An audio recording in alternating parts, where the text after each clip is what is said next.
नमस्कार. आपले बदलापूर आपल्या हवामानच्या आजच्या वृत्तात आपले स्वागत आहे. मी अभिजित मोडक, हवामान अभ्यासक. तर जसं आपण 4 दिवसापूर्वी चर्चा केली होती की आपल्याकडे आता पुन्हा थंडीचं जे वातावरण आहे ते आपल्याला हळूहळू थंडी आपल्याला वाढताना दिसत आहे.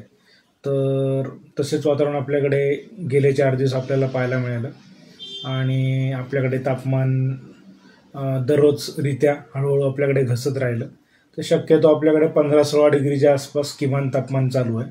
आज पण सगळे आपल्याकडे 14.9 डिग्री तापमान आपल्याकडे नोंदवण्यात आलं आणि कमाल तापमान हे 31.8 डिग्री एवढं आपल्याकडे नोंदवण्यात आलं.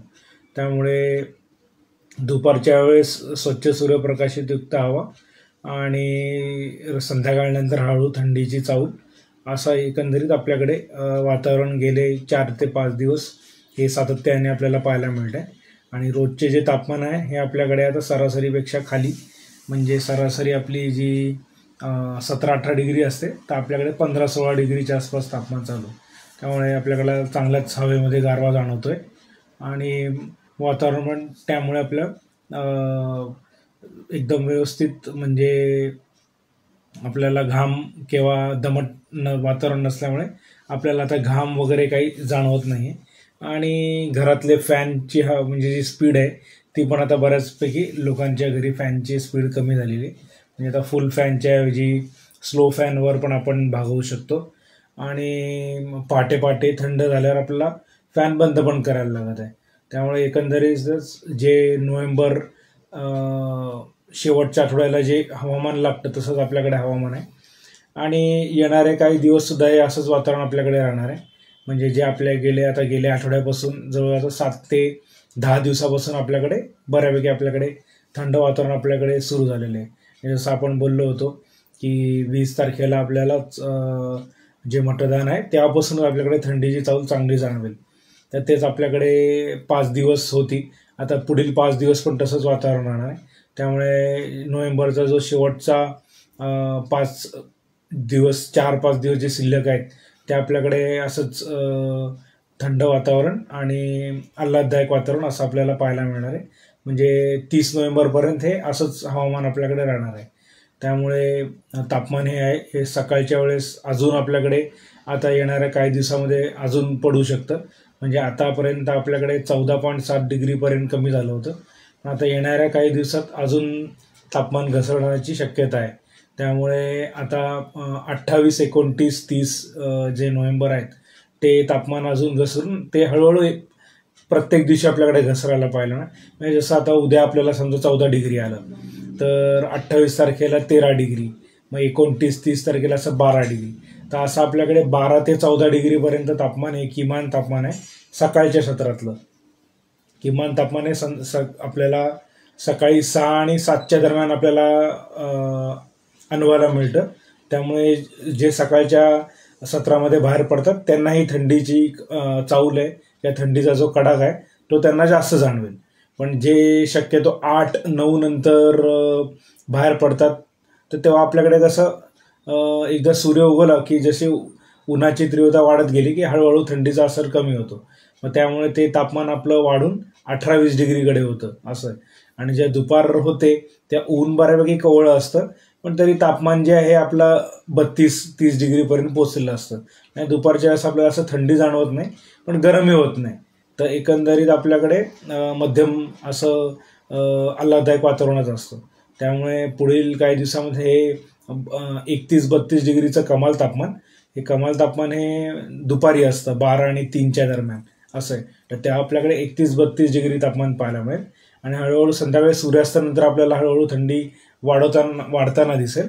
आणि रात्रीतनं अजून वातावरण गारून पहाटेच्या सत्रात 5, 6 आणि 7च्या दरम्यान आपल्याकडे तापमान हे अजून घसरून हे 12-13 ते 14 डिग्रीपर्यंत खाली यायची शक्यता आहे पुढचे 2-4 दिवसात. तर 30 नोव्हेंबरपर्यंत असंच वातावरण राहणार आहे. आणि जसं हे तापमान आपण पाहायला जे आपण आता आकडेवारी सांगितली ही आपल्या बदलापूरच्या आसपास आणि आसपासचा जो परिसर आहे त्याच्यासाठी हे लागू आहे. आणि म्हणजे बदलापूरसोबत आपलं जे कर्जत आहे तिकडं सुद्धा असंच वातावरण राहणार आहे. आणि इतर जे MMRचे जे भाग आहेत तिथं पण तापमान असंच घसरणार राहणार आहे.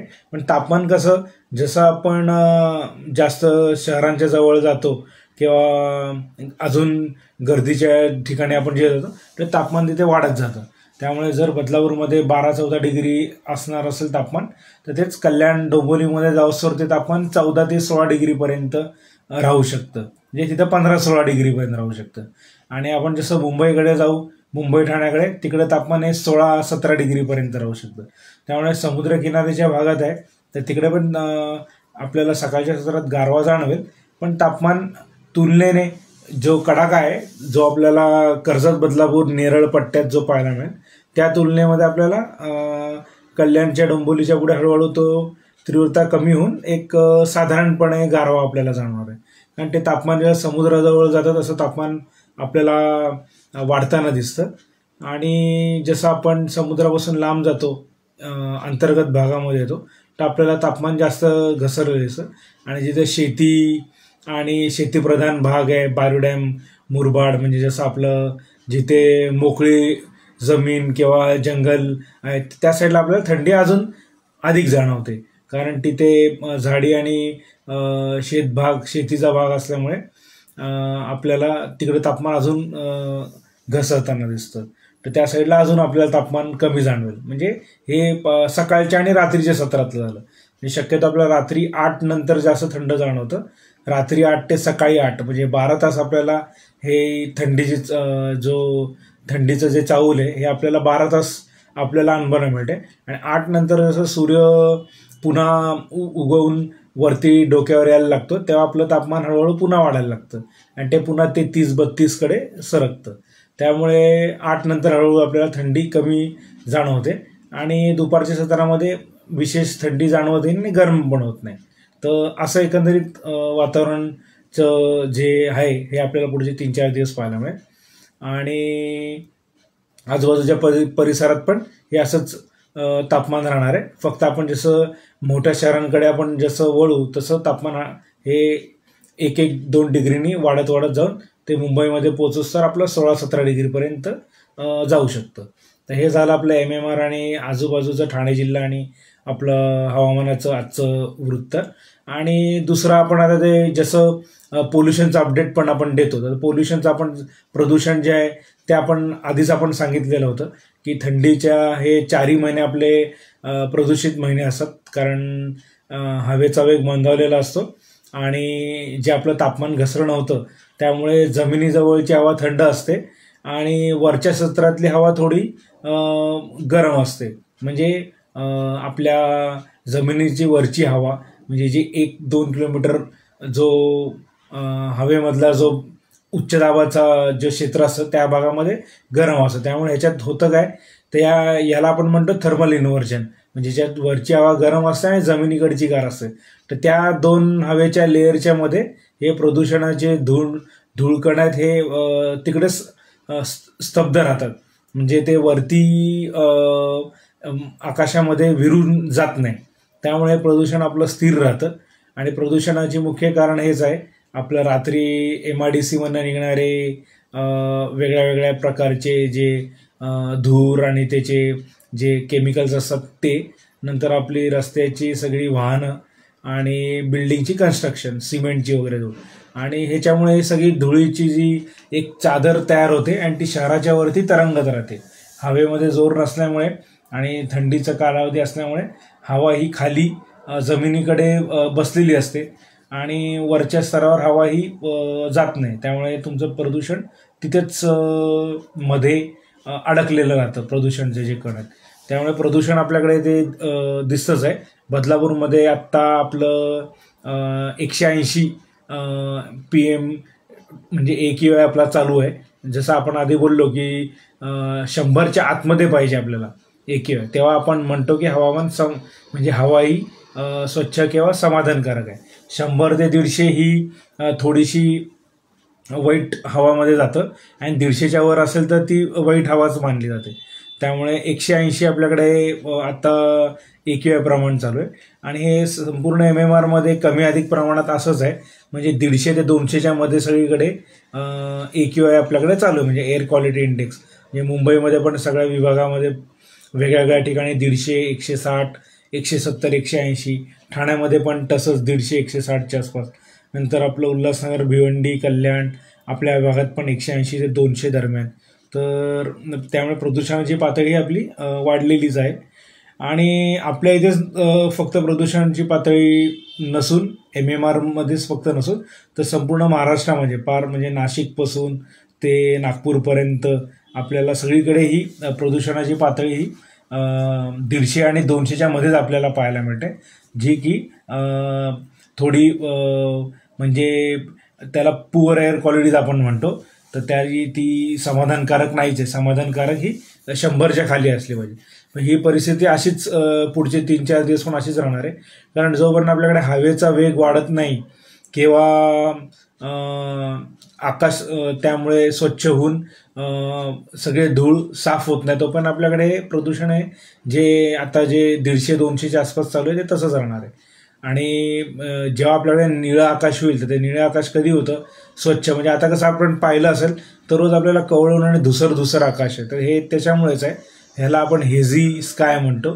तर त्याच्यामुळे सूर्य हा गाळून आपल्याकडे असा बारीक निम्म पिवळसर आपल्याला दिसतो. तर हे मध्ये प्रदूषणाची धूळ अडकलेली असल्यामुळे आपल्याकडे ऊन कवळं आणि असं धुसर आकाश दिसतंय. तर हे येणाऱ्या दिवसामध्ये पण असंच आपल्याला पाहायला मिळणार आहे. तर हे जेव्हा निळं आकाश होईल तेव्हा आपलंच प्रदूषण कमी होईल. आणि ते कधी होतं? जेव्हा हवेचा वेग वाढेल तेव्हा. तर हवेचा वेग कधी वाढतो? हवेचा वेग तेव्हा वाढतो जेव्हा हवामानमध्ये एक विशिष्ट प्रकारची कुठली प्रणाली म्हणजे कमी दाबाचं क्षेत्र किंवा कुठल्या एक प्रकारचं द्रोणीय स्थिती म्हणजे त्याला आपण ट्रफ म्हणतो, तेव्हा जेव्हा तयार होतं तेव्हा हवेचा वेग हा वाढतो. म्हणजे हवेचा वेग वाढतो तेव्हा हवेच्या जोरांमुळे म्हणजे एकदा हवा तुमची 30 किलोमीटर प्रति तासाच्या वर जायला लागली की हे धुळीचे कण आपोआप त्याच्यामध्ये वाहून हे पुढे सरकून विरून जातात असं आहे. त्यामुळे जोपर्यंत हवेचा वेग वाढत नाही तोपर्यंत आपल्याला निळा आकाश दिसणार नाही, तोपर्यंत आपल्याला प्रदूषण कमी होताना दिसणार नाही. तर ते होण्यासाठी आपल्याला डिसेंबरमध्ये कुठल्या प्रणाली येत आहेत का ते आपल्याला पाहावं लागेल. आणि त्याच्यानुसार मग ते त्या दिवसांपुरती आपल्याला प्रदूषण पुन्हा थोडंफार कमी झालेलं आपल्याला पाहायला मिळेल. तर तुर्तास त्याचं विश्लेषणमध्ये आपण केलं तर ते आपल्याला 30 नोव्हेंबरपर्यंत तरी तसं काही दिसत नाही. 30 नोव्हेंबरपर्यंत आपल्याकडे थंडीची चाहूल राहणार आहे. किमान तापमानमध्ये रोज आपल्याला घसरण पाहायला मिळणार आहे. कमाल तापमान पण समाधानकारक 30 ते 32 डिग्रीपर्यंत आपल्याला पाहायला मिळालं आहे. आणि प्रदूषण पण हे 150-200 जे AQI आहे एअर क्वालिटी इंडेक्स त्याच्या आसपासच राहणार आहे. आणि डिसेंबरमध्ये कसं वातावरण राहील काय राहील त्याचं विश्लेषण आपण पुढच्या बुलेटिनमध्येच घेऊया. आणि जेव्हा तापमान अजून निच्चांकी आपल्याकडे जेव्हा घसरेल येणाऱ्या दिवसामध्ये हे समजा 28ला 29ला बऱ्यापैकी तापमान जर आपलं घसरलं 12-13 डिग्रीपर्यंत गेलं तर आपण पुन्हा एक तेव्हा लाईव्ह करू आणि सांगूया की MMR आपल्या मुंबई महानगर प्रदेशच्या वेगवेगळ्या विभागात काय तापमान नोंदवलं गेलं. तर तेव्हा आपण जेव्हा ते निच्चांकी तापमान आपल्याला नोंदवलं जाईल तर तेव्हा आपण इथेच पुन्हा याच चॅनलवर आपण लाईव्ह करून आपल्याला ती ताजी अपडेट आणि कितीपर्यंत तापमान खाली घसरलं तर ते अपडेट आपण पुन्हा 28, 29, 30 नोव्हेंबरपैकीच्या कुठल्या तरी एक दिवशी आपण त्याचा अपडेट पुन्हा देऊया. तर तुर्तास हेच आपलं हवामानविषयीचं अपडेट होतं की थंडीचं जे आता आपल्याला जी चाहूल निर्माण झालेली आहे ती तशीच पुढे 3-4 दिवस कायम राहणार आहे. आणि त्याच्यामध्ये आपल्याला तापमान अजून घसरताना दिसणार आहे. आणि त्यामुळे एकंदरीत एक समाधानकारक आल्हाददायक वातावरण राहील. म्हणजे येत्या पण शुक्रवार, शनिवार, रविवार कुठे लोक आजूबाजूला फिरायला जाणार असेल फार्म हाऊसवर वगैरे किंवा कुठे नियोजन असेल त्यांचं तर बिनधास्त आपण करू शकतो. वातावरण विशेष काय आपल्याला विशेष त्याच्यामध्ये काही आपल्याला काही म्हणजे कुठल्या प्रकारचं काही अडचण येणार नाही आहे. आणि थंड वातावरण असल्यामुळे जी पिकनिक किंवा आपण जे सहल काढतो त्याच्यामध्ये आपल्याला आनंदच होणार आहे. कारण वातावरण हे मस्त आपल्याला साथ देणार आहे आणि आपल्याला घाम आणि चिकचिक वातावरण नसल्यामुळे जिथं पण आपण फिरायला जाऊ तर आपल्याला तिकडे समाधानकारकच सगळीकडे वातावरण मिळणार आहे. म्हणजे संपूर्ण राज्यातच थंडीचं आपल्याला चाहूल आहे. त्यामुळे पुणे नाशिकला गेलं तर पुणे नाशिकला तर येणाऱ्या दिवसांमध्ये आपल्याला 10 ते 12 डिग्री पर्यंत तापमान खाली येऊ शकतं असं आहे. म्हणजे जे आपण नाशिकमध्ये 28-29 तारखेच्या आसपास 30 तारखेपर्यंत आपण असं बघू शकतो की 10 डिग्री तापमान असं आपल्याला बातमी येऊ शकते की नाशिक पुण्याचा पारा घसरला 10 डिग्रीपर्यंत खाली आला. त्यामुळे संपूर्ण राज्यभर ही थंडीची चाहूल आहे. म्हणजे फक्त आपला मुंबई परिसर कोकणमध्येच हे तापमान घसरणे असं नाही आहे, तर पुणे नाशिकसह पुढे अहिल्यानगर, संभाजीनगर, नागपूर सगळीकडे समाधानकारक थंडीचं वातावरण राहणार आहे आणि उत्साही वातावरण त्यामुळे आपल्याला निर्माण होताना दिसणार आहे. त्यामुळे संपूर्ण राज्यभर पुढचे 3 ते 4 दिवस थंडीची चाहूल आपल्यालाही जाणवणार आहे. तर हेच आजचं आपलं हवामानविषयीचं अपडेट आणि विश्लेषण होतं. तर हे अपडेट आपल्याला आवडलं असेल तर कृपया लाईक करा, शेअर करा आणि चॅनलला सबस्क्राईब करा. त्यामुळे आपल्याला ताज्या अपडेट हवामानविषयी आणि इतर बाबी म्हणजे प्रदूषण किंवा आपण काही निसर्गावर काही चर्चा केली तर ते आपल्याला अपडेट मिळत राहील.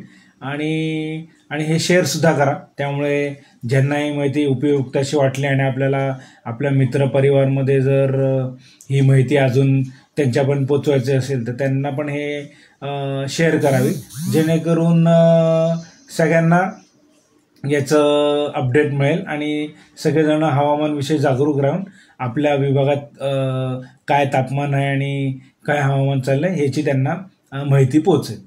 तर तुर्तास एवढंच. तोपर्यंत धन्यवाद.